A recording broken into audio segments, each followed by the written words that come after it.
Lahat ng tao ay may kanya-kanyang love story.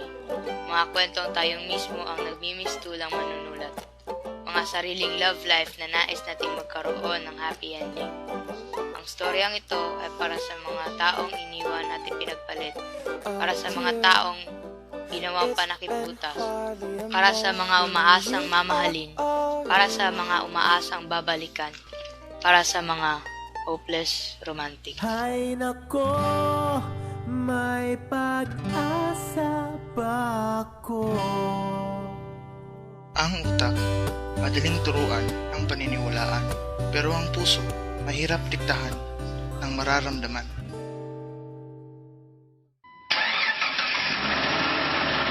Hoy, yung mga kabaw dyan! 30 minutes na lang. Abot pa kaya ako? Late na ako. Nag-uumpisa na ata yung klase. Hindi ko na kaya itago ang nararamdaman ko kay Maria. Kaya tagal ko na siyang minamahal. Ayun siya, sa kabila ng kalsada. Maria!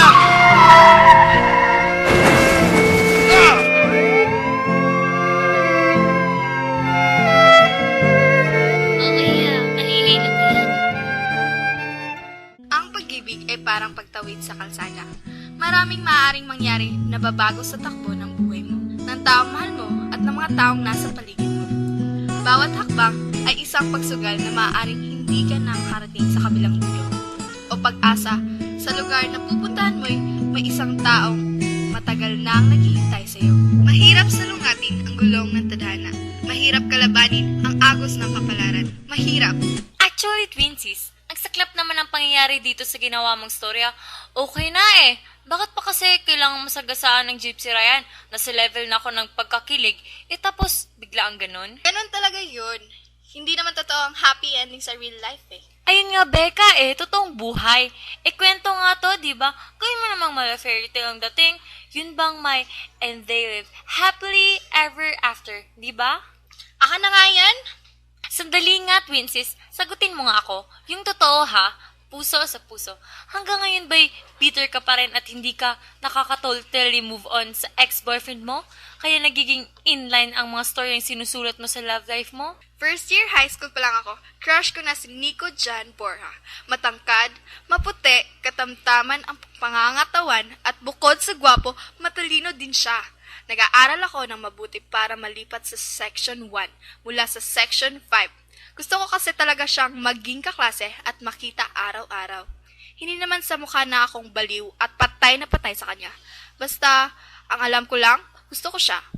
Pero sa ngayon, hanggang tingin lang na muna ako sa kanya kasi kapag nakita ko siya sa daan, kapag nakakasalubong kami, ililihis ko na agad yung tingin ko sa kanya. Di ko alam kung bakit automatic na yun yung reaction ko kapag nakikita siya. Siguro nahihiya ako. Bukod sa hiya, nararamdaman kong lalo pang lumalakas yung kabog ng dibdib ko. Nagdaan ang 1 taon, lumipas ang mahabang panahong aral ako ng aral ng mabuti. Yung tipong lahat na ng project ay ginawa ko na ng may extra effort. Minsan nga nasabi ko sa sarili ko na balang araw magiging kami. Magiging mag-asawa kami at magkakaroon ng mga anak. Bata pa nga ako, napaka-advanced na ng iniisip ko. Hindi pa nga kami nagiging magkaklase. Magiging magka-asawa na agad. Kami? Agad-agad? Ay. Tapos, ano nangyayari? Napunta ka na ba sa Section 1? Hindi eh. Napunta ako sa Section 2. Sayang nga, isa na lang eh. Bakit nakangiti ka pa dyan? Sayang yung effort mong mag-aral ka ng bongga. Kinapos pa ng isa. Okay lang yun? Nalipat rin kasi siya sa Section 2. Oh my gee! Talaga? So, ano nangyari? In fairness, nasaka ko dun ha. Oh, game, kwento na. Tama na, Jackie. Ayoko nang balikan pa.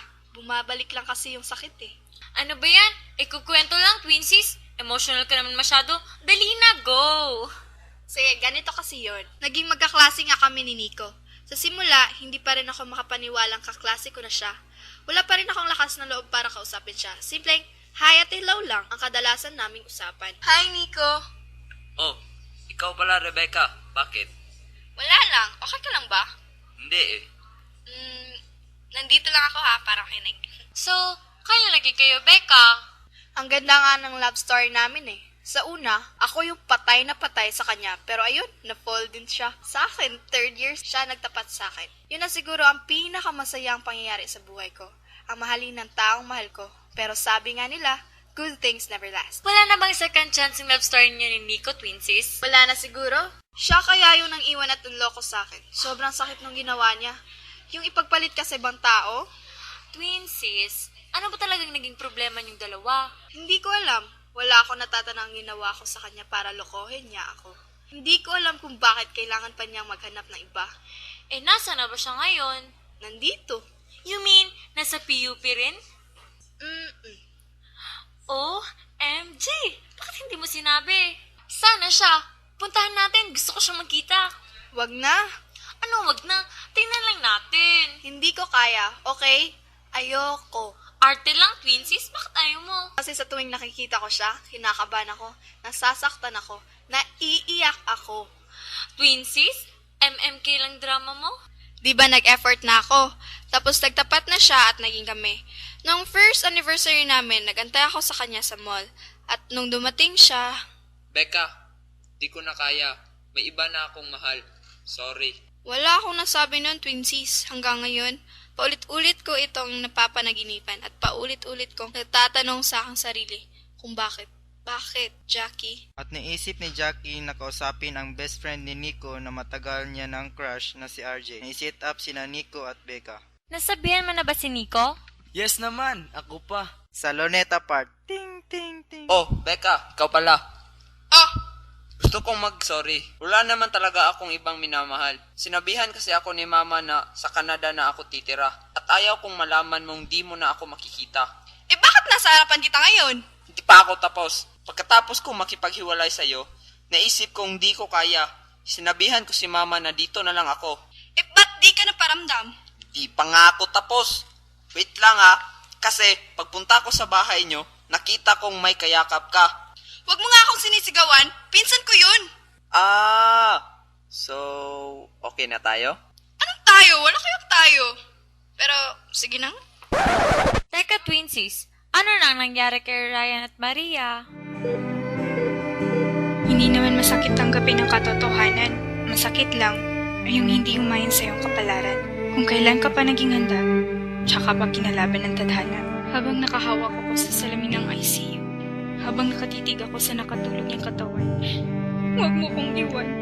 Di ko pa nasabi tunay kong nararamdaman. Maria, will you marry me? I will, Ryan! And they live happily ever after. At yun ang nangyari sa sinulat kong si Maria at Ryan. Oh, happy ka na? Oh my G! It's so nakakakilig, twinsies. Hi. Sana ako rin. Sino kayang maglalakas ng loob na maligaw sa'yo? Diri ako.